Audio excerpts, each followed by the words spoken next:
What's up, YouTube? Jeff back again. Today on the very exciting Samsung video for you guys, and I've been wearing the Galaxy Watch Ultra 2 on my wrist now for a few weeks, and this is my full review. Now, a couple things up front before we get started. Samsung did send me a Watch Ultra 2, and this video is made in partnership with Samsung, but as always, all the thoughts, opinions, criticisms, and praise are my own. And also, I want to be clear about how I use my smartwatch in general, and also how I'm planning to use it in the future so I can contextualize the review for you. Now, I'm definitely not someone who's doing a lot of outdoor trail runs, diving, crazy outdoor adventures that the Watch Ultra 2 is made for, but I would argue that's actually a more interesting review because most people are probably not. If you're considering buying this, you may not be buying it for all those extreme features. I think that's a smaller subset. And so I'm going to focus on the improvements that matter for daily use in terms of that brightness, the extra battery that's inside, some of the design improvements and how it wears on wrist, and the new software. And the health features in terms of sleep. I'm not a guy who loves to sleep in my smartwatch. I just don't find it that comfortable, but I have started doing it the last few nights.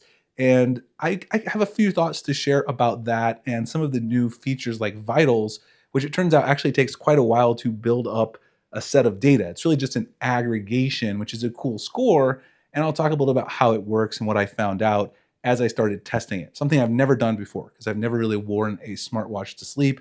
Typically, I wear my ring.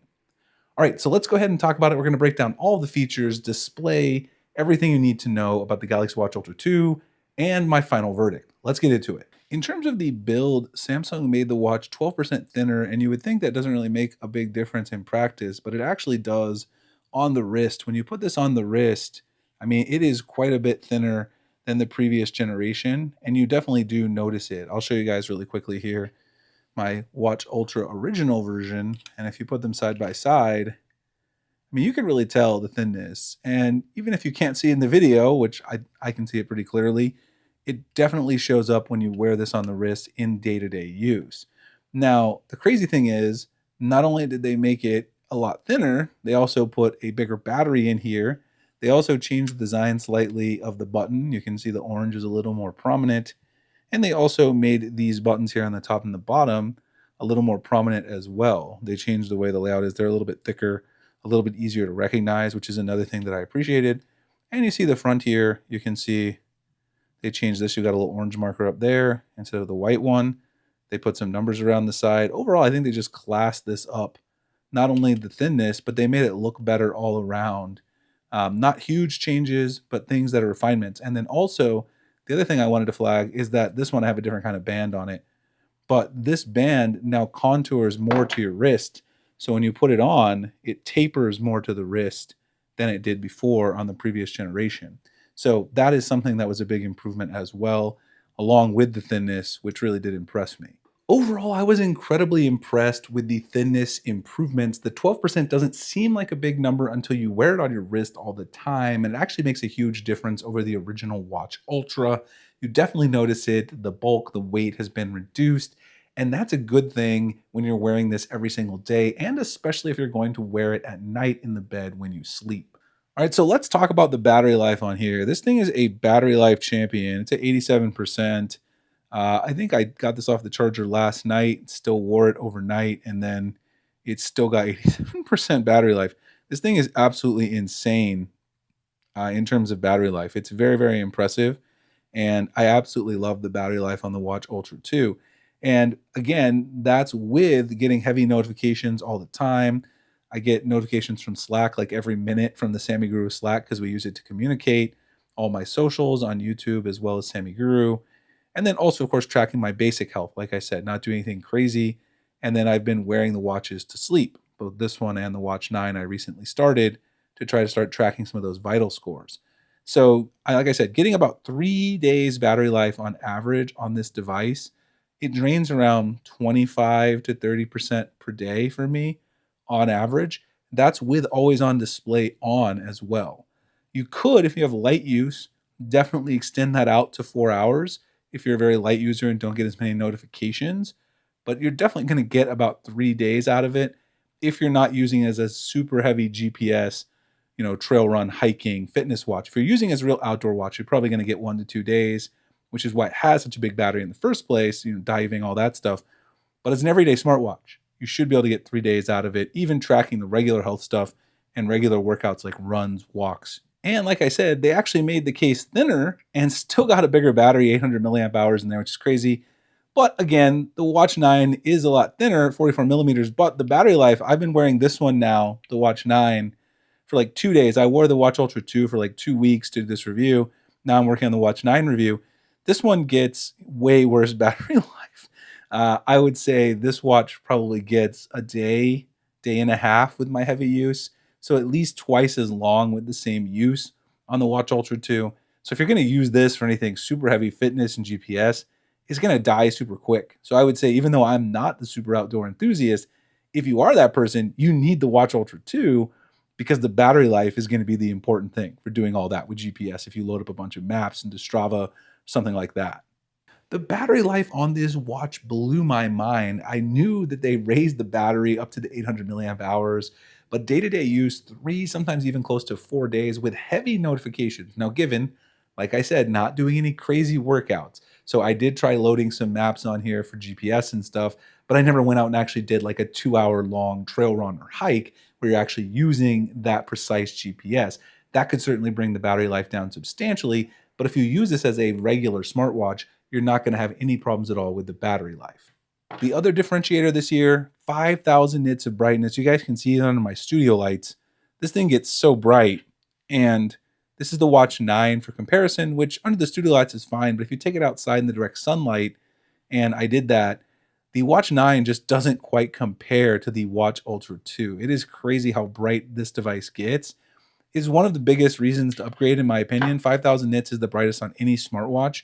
And so if you're reading stuff like notifications and you want to be able to see them clearly outdoors and respond to them, things like that, and health tracking, if you're outdoors running, I wouldn't do that here in Phoenix in the summer, it's 115 degrees, but it is very important. And the brightness is a huge improvement this year. The other thing I want to mention is that this watch does not really throttle too much. You can keep it at that 5,000 nits for a good full minute before it starts dimming, which is crazy considering a lot of phones, including my Z Fold 8, if I have it out in the Phoenix summer, it'll start dimming in that direct heat, but the Watch Ultra 2 actually survives. So this is not only great battery life, great brightness, but also apparently great thermals from the new Snapdragon Trip inside. It can continue to sustain that brightness over a period of time. Overall, that 5,000 nits makes a noticeable difference over the Galaxy Watch 9. Both are incredibly bright, but if you live somewhere where it is very bright and sunny all the time, like here in Phoenix, Arizona, for 6 to 8 months out of the year, you definitely would appreciate having that extra brightness, and I certainly did. It was one of my favorite improvements on the Galaxy Watch Ultra 2. Now, talking about durability, you can see this case is thicker than the Watch 9 for a reason, because it also doesn't have, the direct metal exposed everywhere like the Watch 9 does. You can see this has got like these rubber bumpers around the outside. That's for that shock resistance. And this thing is incredibly rugged.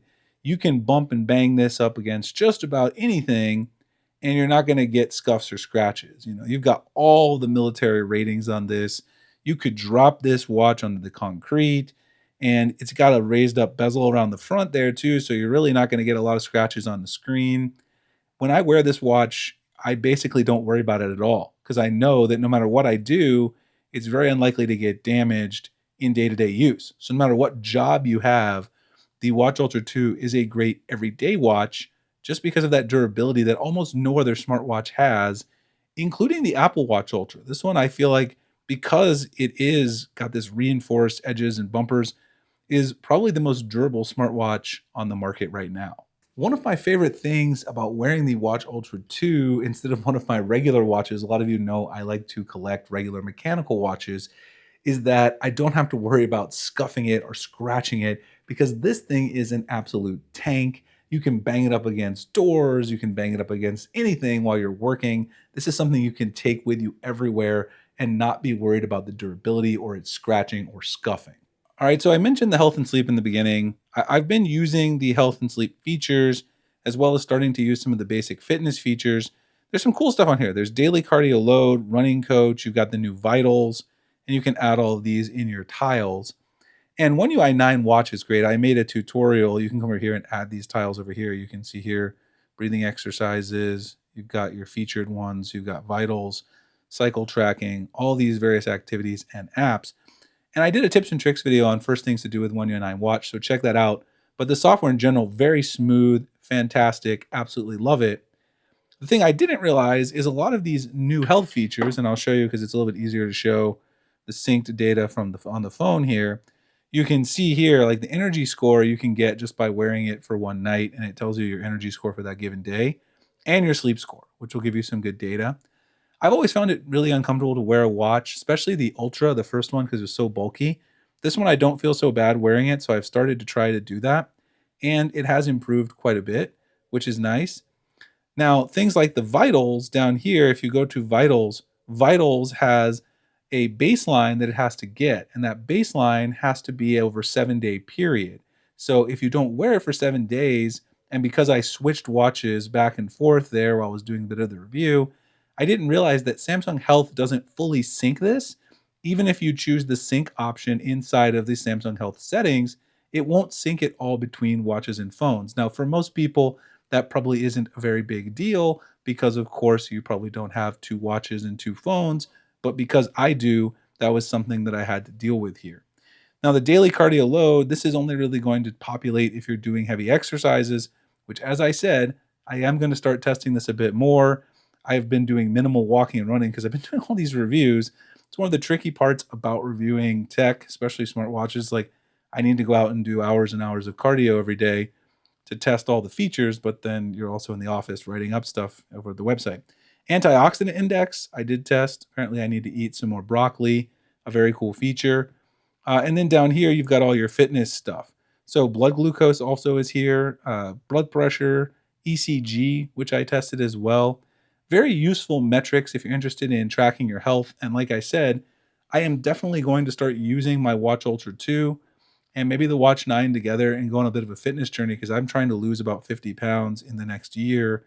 And all these features are very helpful. Lets you keep a track on how you're doing, your heart health, which is another one that aggregates a bunch of scores. It aggregates your sleep, it aggregates your vigorous activity, blood pressure, BMI, all that stuff, which you can load into the Samsung Health app and help you track it with data from your watch. Overall, this was a major update in terms of health for One UI 9 watch. So if you are someone who's into the health scene, even if you're not a huge exercise or outdoor enthusiast, this is something that you may want to look into, and it may be a good year to upgrade because they have added a lot of features that integrate with the new watches. Now, most of these will probably come to the older watches, but you just never know with Samsung because sometimes they do weird things with updates. So overall, most of these new scores, those 4 scores we talked about, are really aggregation of other things that the watch previously measured. Now, you do have some of those new things like the sound monitoring to make sure you're not hurting your hearing, but vitals and all of these things, daily cardio load, are very useful, but you need to use the watch for a long period of time for the health features. And as I said, because I've never really been a guy who's used it a lot for that, this is something I didn't realize. I didn't need to wear it for a whole week to get the vitals information. Samsung probably does say that in the fine print somewhere, but it's something I did not know or expect. And I also didn't realize that most of these are aggregating a bunch of things that you measure already on the watch and putting into one score, kind of like the energy score, which I was already familiar with from wearing my Galaxy Ring. Now, I am planning to use my Galaxy Watch to go on a bit of a journey. I'm trying to lose around 40 to 50 pounds over the next year. And I'm going to take this on the journey and track it over at Sammy Guru. So if you guys are interested in seeing how I get along with these fitness features and some updates on them over time, definitely check that out and follow us on the website and here on YouTube. Next, let's talk about what I would change with the Galaxy Watch Ultra 2, because there are a few things that bother me that Samsung could definitely improve for the Watch Ultra 3. All right, so let's talk about things I don't like. Well, first of all, the first thing I don't like is there's only one size. I know that it needs to be big to have the big battery, but I still think they could offer a slightly smaller 44, 45 millimeter version that would appeal a little more to the ladies or guys with smaller wrists and still be able to get a sizable battery. Now, maybe not the 800 milliamp hours, but they could fit maybe 600 in there and still make it a better option for some people than the Watch 9. Also, you have no Wi-Fi only option. You've got to get a cellular connected version. And they didn't even put 5G, so it's only LTE connectivity, which is also a bit of a bummer. in my personal opinion. Now, the other thing that's a bit annoying about the watch is that when you use this watch, sometimes you don't get all of your notifications. Samsung really should make notifications. They've done better, but you really have to go and dig into the settings. And I encourage you, if you're not getting notifications on your Galaxy Watch, to go and watch my One UI 9 things to do video. You really have to dig into the settings. They still make it difficult to get all of your social notifications and things that you want. Maybe that's to protect the battery life of the watch, protect people from themselves, but I still wish they would make it even more clear kind of what's going on there. And then lastly, I will say while the performance has been great in general, there's still some general stutters on the watch when installing apps and things like that, which I've never noticed on the Apple Watch. So there's still a little more optimization to do. This is mainly when like you go to the Play Store on the watch and you try to install a app directly from the watch. Sometimes it'll stutter and you won't be able to do other things, which obviously I know it's a wearable processor, but this is something you don't see on the Apple Watch. So if they want to continue getting to that level and surpassing Apple, that's a criticism that I would have to pass on. Overall, this is not a watch that you have to buy if you're an outdoor enthusiast. You can buy this as a regular person and still get a lot out of the upgrades. The 5,000 nits, the 800 milliamp hour batteries, I would say brightness and battery life are actually two of the most important things for a smartwatch, especially depending on the climate you live in, because it affects readability of the display when you're outdoors, and also, of course, how long you can use the watch. But they also made a lot of other great improvements. You've got One UI 9 software, which is fantastic all the way around. Even if you're not using all of those health features and crazy things like trail run and various fitness features, you still get that smoother experience. You get, smoother scrolling, faster scrolling with the momentum-based scrolling, and a lot of other stuff I detailed in my tips and tricks video, which I'll also drop a link to. So I think you can buy this as a regular person. Now, if you want a thin watch and it bothers you wearing this watch, even though it's thinner than it was the first generation, it's still not as thin as a Galaxy Watch 9. And if that bothers you, then that's why you should pick up the Watch 9 in the 40 or 44 millimeter flavor. But if you're okay with a little bit larger watch, this one is better in almost every way than the Galaxy Watch 9. All right, guys, thanks for checking out my full review of the Watch Ultra 2. Hope you enjoyed it. All of the links to purchase are below. If you buy from Sammy Guru, you get a free gift from us right now, just a couple more days going on for that. And that will be a program we're expanding where you'll be able to get a free gift when you purchase any current Galaxy Watch or phone flagship that's going to be outside of our usual mystery box. It'll be an evergreen kind of program. I'll have more details on that soon. Also, all the trade-in values, pricing are below directly to Samsung's website if you want to purchase. Happy to answer any comments or questions you guys have below. Appreciate you guys checking it out, and I'll see you in the next one. Thanks so much for watching.